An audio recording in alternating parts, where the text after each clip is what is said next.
মানব ইতিহাসে এই মনে হয় প্রথমবার কোনো ঘোড়ার বাচ্চা সিজারের মাধ্যমে প্রসব করছে।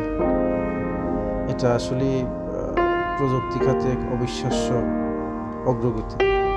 এটা হয়তো একটা সময় কল্পনাও করা যেত না যে সিজারের মাধ্যমে কোনো পশুর বাচ্চা প্রসব করা যায়। দেখেন কত সুন্দরভাবে ঘোড়ার বাচ্চাটিকে প্রসব করল এবং সে বাচ্চাটি সুস্থ সবলভাবে এই দুনিয়ার আসলে চিকিৎসা বিজ্ঞানের অগ্রগতির জন্য আমরা নতুন নতুন কল্পনা করতে পারতাম।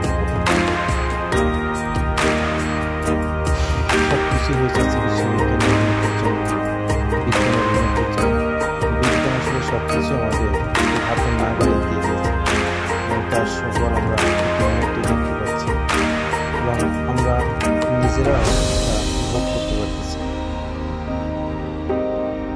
কত সুন্দরভাবে বাচ্চাটিকে প্রসব করল এবং বাচ্চাটিকে সুস্থভাবেই রেখেছে ডাক্তাররা। আসলে না দেখলে বিশ্বাস করার মতো না যে এত সুন্দরভাবে সব কিছু করেছে, যা আসলে অবাক করার মতো।